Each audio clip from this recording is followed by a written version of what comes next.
مسئولین افغان با مسئولین نهاد صلیب سرخ و هلال احمر دیدار نموده است. وزارت خارجه افغانستان خبر داده است که مولوی امیرخان متقی وزیر خارجه افغانستان با مسئول منطقه اقیانوس آرام و آسیا دیدار نموده است. مسئولین میگویند در این دیدار در مورد خانواده‌های متضرر از حوادث طبیعی و کمک به آنان گفتگو شده است. وزارت امور خارجه نوشته است که در این دیدار آقای متقی امارت اسلامی را برای مدیریت مهاجران بازگشته گفته است که توجه ویژه نموده است برای این روند استفاده از امکانات صورت میگیرد.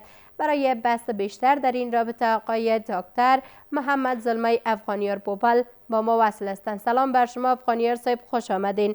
دیدار وزیر خارجه افغانستان با مسئولین صلیب سرخ بین المللی شما چگونه ارزیابی میکنید؟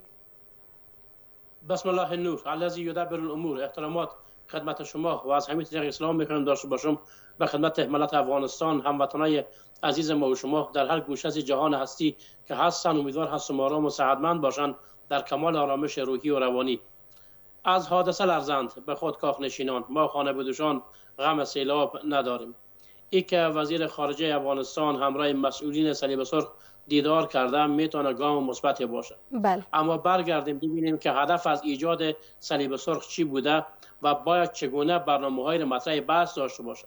صلیب سرخ یک نهاد بین‌المللی هست که به خاطر کمک رسانی‌های بشری حمایت از مردمی که آسیب پذیر شدند از حوادث طبیعی در جنگ‌ها و خاصتا در افغانستان که از 4 دهه گذشته که ملت افغانستان را با نابرابری‌ها مواجه می‌بینیم همکاری‌ها داشته باشه. بله. اما متاسفانه در 4.5 سال گذشته کمک رسانی‌های بشری به شمول کمک‌هایی که صلیب سرخ انجام میده جنبه سیاسی به خود گرفته.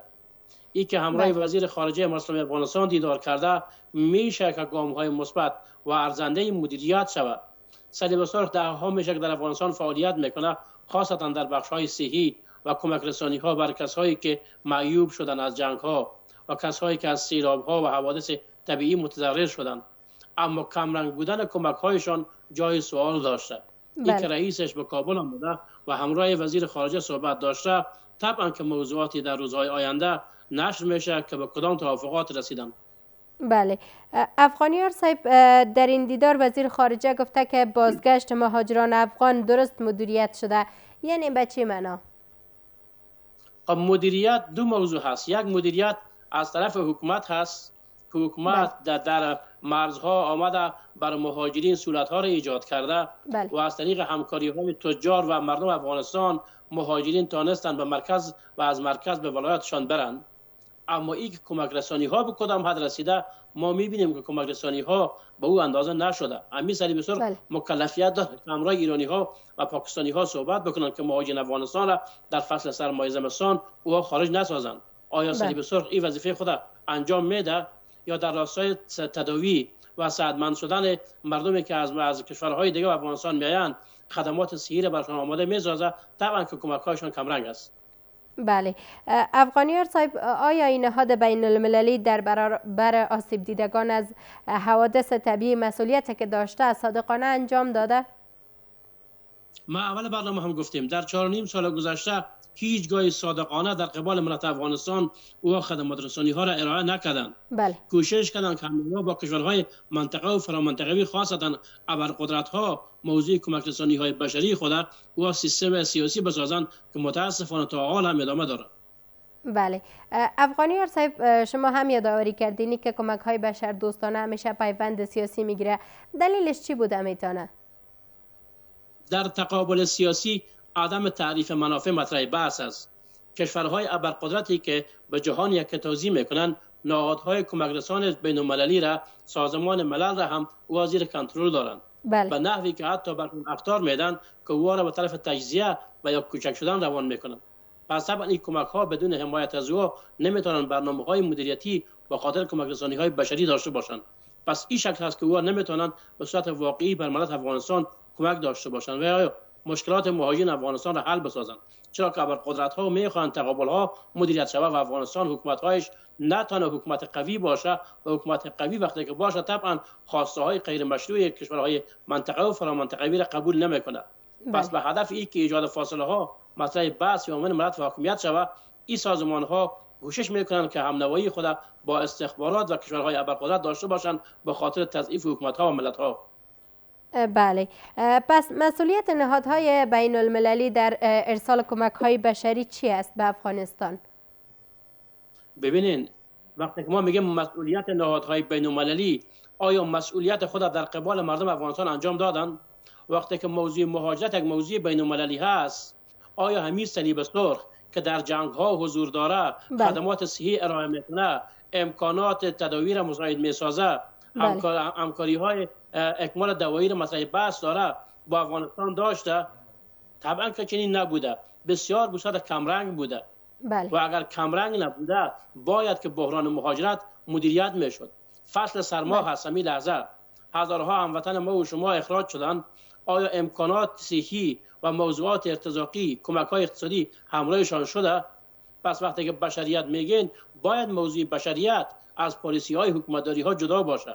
ما امیدوار هستیم این نشست مثمر ثمر بوده باشه و این مسئول صلیب سرخ همراه وزیر خارجه صحبت‌هایشان به اساس منافع ملی افغانستان به تفاهم رسیده باشه که تقابل‌ها گوشه مانده شود، به اساس حمایت‌های بین‌المللی و بشریت با افغان‌ها همکار باشند. چه کسایی که از سیلاب‌ها یا زمین لرزه و یا هم مهاجرت او آمدن متضرر شدند. بله، افغانیار صاحب، پس چقدر مهاجرین ما که از کشورهای همسایه بازگشتن و مردم ما که از حوادث طبیعی آسیب دیدن، چقدر نیاز دارن به این کمک‌های بشردوستانه و چقدر میتونه ضروریاتشان رفع بسازه؟ وقتی که در 4.5 سال گذشته بیش از 7.5 میلیون مهاجر اخراج شده از ایرانستان و پنجابستان، یا همه از یا به سرپناه ضرورت دارن، به کار ضرورت دارن و بیشتر فیصدی از یا به مواد ارتزاقی و همکاری های بشری ضرورت دارن. آیا این نهادهای بین المللی کوشش کردن که همکاری داشته باشه؟ این همکاری نمیشه به شمول صلیب سرخ سازمان های دیگه یک بوجه برنج یا آرد را برشان بدن و بگن شما این استفاده بکنین. او برای یک هفتهشان میشه، برای یک ماهشان میشه. آیا به صورت دوامدار بر این مردم برنامه دارن؟ اگر دارن، برنامهشان کجا هست؟ آیا سازمان ملل متحد اما صندوق وجهیش به مهاجرین افغانستان کمک میکنه؟ آیا کوشش میکنه؟ ما به تاکید میگیم همین صلیب سرخ همراه حاکمان ایرانستان و پنجابستان صحبت بکنن، بگن اگر شما اخراج میکنین در فصل سرما نه در بهاری کار بکنین. ما امیدوار هستم که این اقدامی رو داشته باشن که در فصل سرما متوقف شود اخراج اجباری مهاجرین افغانستان از کشورهای همسایه. بله، افغانیار صاحب، کشورهای همسایه افغانستان که از یک سو دوست افغانستان خود را میدانند، پس چرا روند اخراج مهاجران متوقف نمیکنند؟ کار مردان روشنی و گرمی است، کار دونان حیله و بیشرمی است. این کشورهای منافق صفت همسایه افغانستان در ظاهر خود دوست میدانند، اما در باطن با کشورهای غربی و شرقی یکی هستند، به خاطر فشار آوردن بالای ملت و حکومت افغانستان به جهت تطبیق عمق استراتژیک منافع سیاسیشان در حکومت داری. افغانها بار نبودند به شانه این کشورها، بال بودند در کارهای شاقه و در جنگ‌های نیابتی افغانها را استعمال کردند.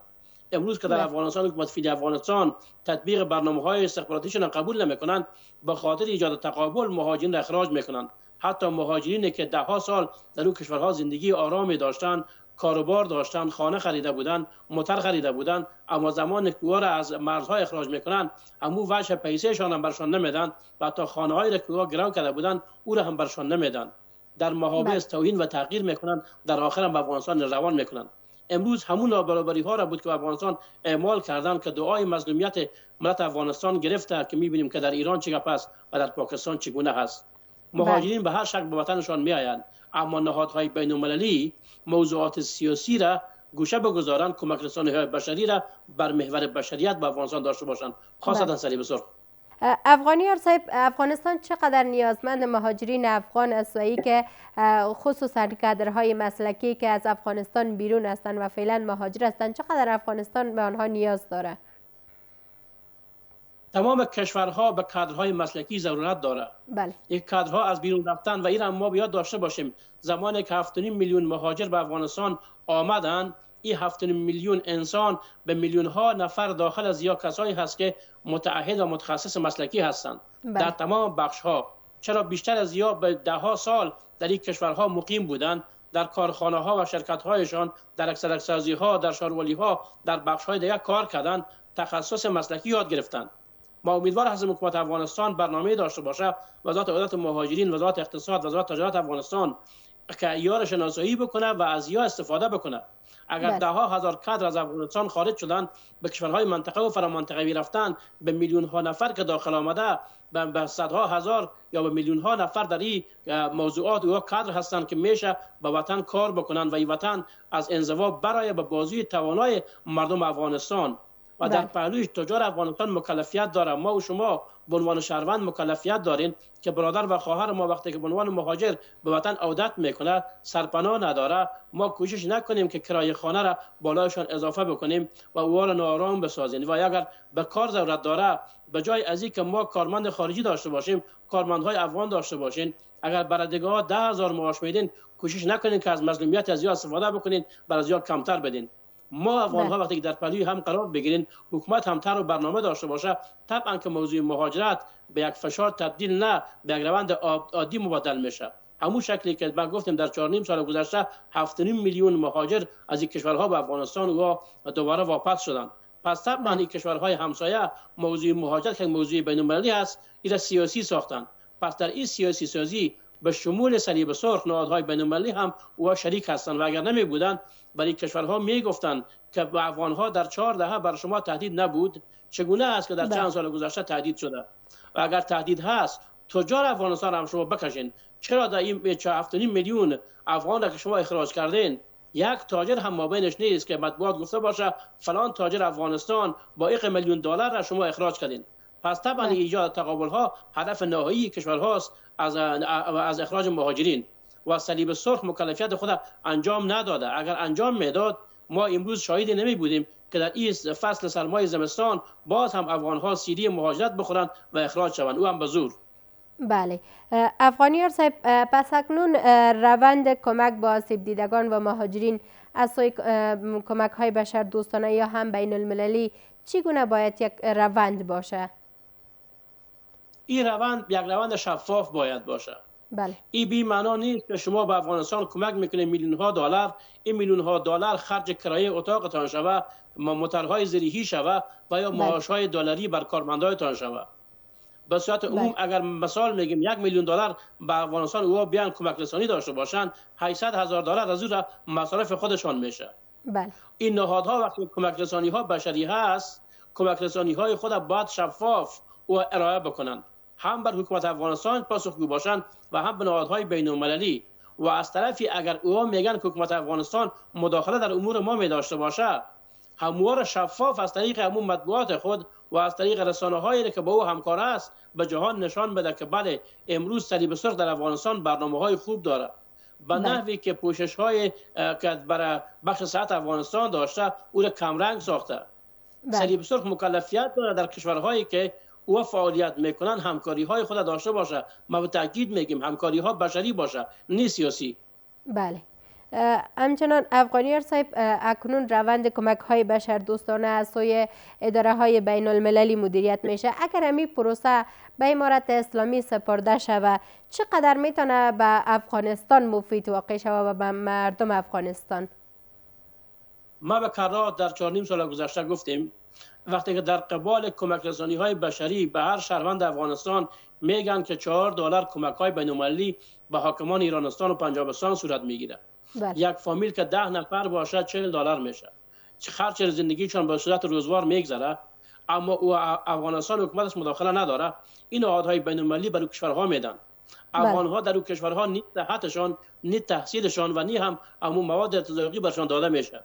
پس طبعا وقتی که میلیاردها دلار در 4 دهه گذشته به کشورهای همسایه داده شده به خاطر افغانها، اما امروز افغانها در روی کار میکنن و از بازوی خود کرایه خانه و مصارف یومیه و تداوی تحصیل اولادشان را میده. همون پیسر این نهادهای بین‌المللی به کشورها کمک نکنن، به داخل افغانستان بیان به اساس ایجاد یک کمیته مشترک شفاف در افغانستان سرمایه گذاری بکنن.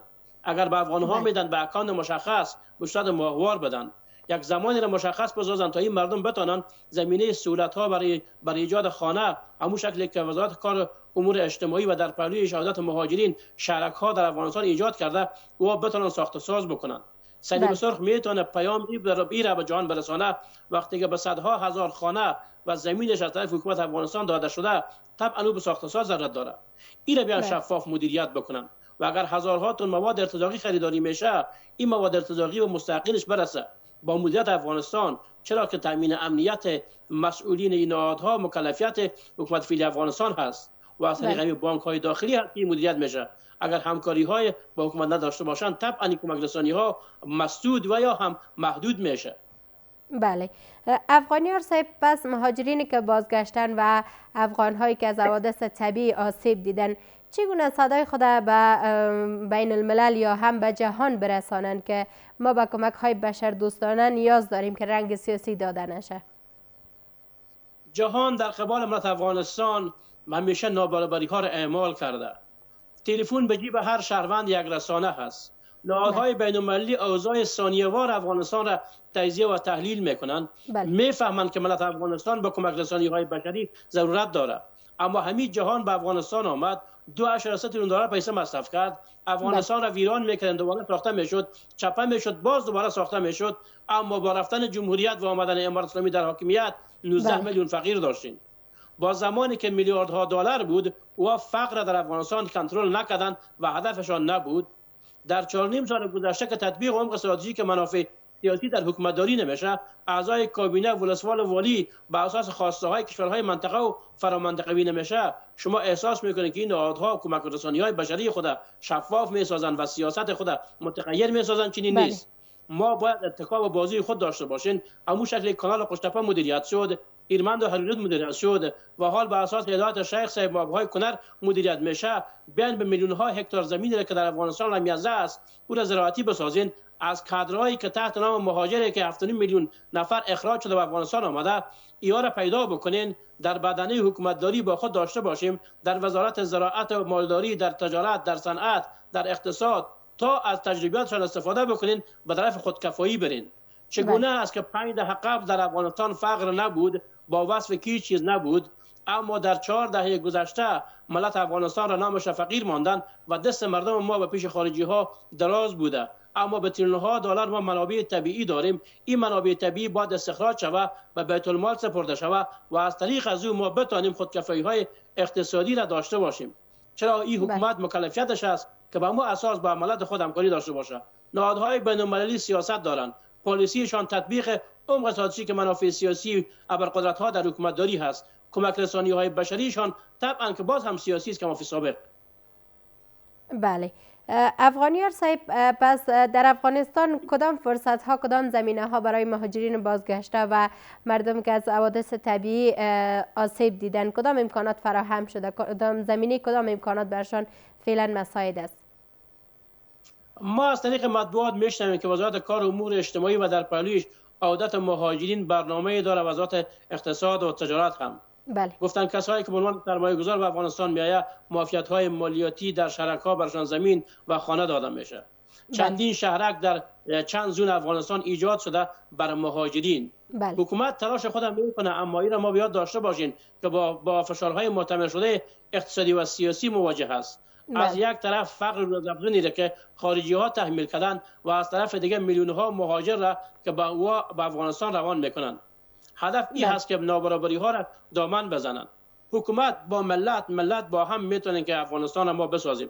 تجار افغانستان میتونن نقش ارزنده داشته باشه در راستای خروج از انزوا و همکاری های اقتصادی با مهاجرین. اگر ما همه دست به دست هم بدین، بحران مهاجرت مدیریت میشه، به جای از اینکه نقطه ضعف ما باشه نقطه قوت تبدیل میشه.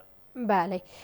پس آقای افغانیار، کمک های بین المللی امدادرسان به مردم افغانستان آیا موثر بوده؟ میتونه؟ اگر بوده نمیتونه، علتش چی است؟ کمک رسانی های بشری چرا موثر نیست؟ موثر هست. من میگم مشروط برای که استخباراتی و سیاسی نباشه. بله. همین نهادهای بین المللی نه تنها در قبال ملت افغانستان، در قبال ملت مظلوم فلسطین چی کردن؟ 100,000 شهید، زخمی، 60,000 شهید، 20,000 اطفال و 95% غزه ویران شد. آیا کمک های بشری خود اوجا به صورت اکمال روان کردند؟ همین صلیب سرخ امروز هم شاهد نبود که در فلسطین مردم شهید شدند. در افغانستان اگر هیچ چیز نیست، تامین امنیت هست. حکومت در راستای اقتصاد محور برنامه داره. باز هم به تاکید میگم افغانستان کشوری جدا بافته از جامعه جهانی نیست. باید کمک رسانی های بشری به اساس مکلفیت و ایجاد صلیب سرخ که مردم از جنگ ها و همچنین از حوادث طبیعی متضرر میشه همکاری داشته باشه. شما این همکاری ها را همکاری های سیاسی استخباراتی کردن نمیتونین، چرا که پیسه از تمام کشورهای جهان جمع میشه در یک صندوق مشخص و او صندوق به افغانستان و تمام کشورهایی که مورد ضرورت روان میشه. اما مستقیما امریکایی ها و کشورهای دیگر این مدیریت میکنن، اجازه نمیدن که به صورت واضح و شفاف بدون به تطبیق عمق استراتژیک منافع سیاسی استخباراتی به افغانستان برسه. بله آقای افغانیار، آیا روابط امارت اسلامی با سازمان های کمک رسان تقویت شده میتونه؟ ببینید موضوع روابط حکومت موضوع سیاسی هست، اما وقتی که میگین سازمان ملل، نهادهای بین المللی، کمک رسانی‌های بشری، او باید موقف خود در مقابل ملت افغانستان متغیر بسازند. چرا اینجا بحث بشریت هست، بحث انسانیت هست، بحث سیاسی برمیگرده به روابط دیپلماتیک کشورها فیما بین هم. پس اینجا باید این تغییر مد نظر داشته باشین. این حکومت فعلی افغانستان تامین امنیت را اعلام میکنه، عدم مداخله در امور کمک رسانی ها را اعلام میکنه. این نهادها باورمند نیستند. اگر این نهادها باورمند باشند، طبعا حکومت افغانستان میتونه که اعتماد سازی ها را مدیریت بکنه، اون شکلی که طبعا وزیر خارجه اسلامی افغانستان اطمینان های دیپلماتیک و سیاسی را به مسئولین صلیب الصلح در کابل داده باشه. بله آقای افغانیار، پس چگونه می شود که برای کمک های بین المللی یک چارچوب مؤثر ایجاد شود؟ چارچوب مؤثر به این اساس ایجاد میشه که همکاری ها، باز به تاکید میگیم اقتصادی سیاسی، به افغانستان اگر میشه مداخلات فرامنطقوی نباشه، همکاری با حکومت فعلی افغانستان باشه. شما وقتی کمک میکنید در قریه و قریجات، در ولسوالی ها، همراه کی مشوره می داشته باشیم؟ در پهلوی که همراه مردم و یا طبعا همراه مقامات امنیتی و یا ملکی حکومت فعلی افغانستان شما روابط داشته باشین. او پیسه که افغانستان میاد کدام بانک میاد؟ در بانک مرکزی افغانستان یا بانک های دیگه میاد. و طبعا حکومت افغانستان اینجا نظارت داره. پس این نظارت بر منافع ملی افغانستان هست که شفاف باشه. ما امیدوار هستم تقابل ها بر اساس تعریف منافع بر راه حل پیدا شود و این نهادهای بین المللی کمک رسانی های بشری خود به افغانستان سیاسی نسازد. در رابطه با بحران مهاجرت هم به پاکستانی ها و هم به ایرانی ها پیام واضح و شفاف داشته باشد. اگر مهاجرین را اخراج میکنن، او کمک هایی که به کشورها میشه و قطع شود، بالمقابل به افغانستان مستقیما داده شود تا به مردمش برساند. افغانیار صاحب، سپاس از شما، وقتتان بخیر. ادامه خبرها پس از رفت و برگشت کوتاه.